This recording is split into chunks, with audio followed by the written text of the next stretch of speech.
माता सीता के जन्म को लेकर कई कहानियां प्रचलित है। कोई कुछ कहानी सुनता है तो कोई कुछ, इसलिए साफ साफ कहना मुश्किल है कि सीता की माता कौन थी। सीता के जन्म से जुड़ी हम ऐसी ही एक प्रचलित कहानी सुना रहे हैं। एक बार लंकापति रावण के तप से खुश होकर भगवान ब्रह्मा उसे वरदान मांगने को कहते हैं। रावण उनसे अमर होने का वरदान मांगता है। ब्रह्मा जी उसे अमर होने के अलावा कोई दूसरा वरदान मांगने को कहते हैं। रावण वरदान में मांगता है कि मुझे सुर, असुर, पिशाच, नाग, किन्नर या अप्सरा कोई भी न मार सके। रावण मनुष्य द्वारा न मारे जाने के बारे में नहीं बोलता है, क्योंकि वह मनुष्य को तिनके के समान समझता था। वरदान पाने के बाद रावण हर तरफ तबाही मचाना शुरू कर देता है। एक दिन वह दंडकारण्य नामक जगह पहुंचता है, जहां ऋषि मुनियों का निवास था। रावण को ऋषि मुनियों को मारना उचित नहीं लगा, लेकिन वो उन ऋषि मुनियों के रक्त को एक कमंडल में भरकर साथ ले जाता है। वह कमंडल गृत्सम ऋषि का था, जो पुत्री की लालसा में माता लक्ष्मी से प्रार्थना करते थे कि वह उनके घर पुत्री के रूप में जन्म लें। इसके लिए गृत्सम ऋषि रोजाना पूजा पाठ के दौरान पवित्र मंत्र पढ़कर दूध की कुछ बूंदें कमंडल में डाला करते थे, जिसमें रावण रक्त भरकर अपने साथ ले गया था।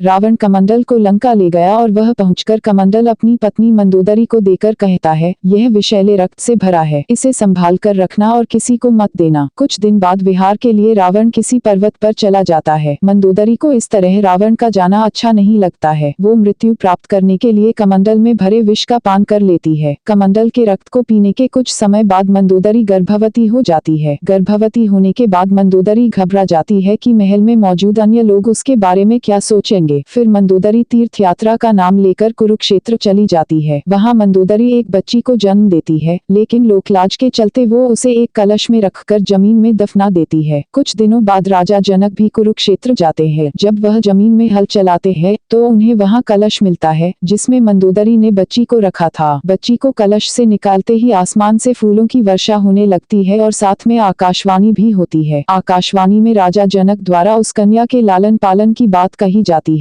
हल के आगे का नुकीला भाग से टकराने की वजह से कलश मिला था, इसलिए राजा जनक ने कन्या का नाम सीता रखा। ये कथा सुनने के लिए आपका बहुत बहुत धन्यवाद। अगर कथा अच्छी लगी हो तो वीडियो को लाइक, शेयर और चैनल को सब्सक्राइब जरूर करें। कमेंट में राधे राधे जय श्री कृष्णा लिखना ना भूलें।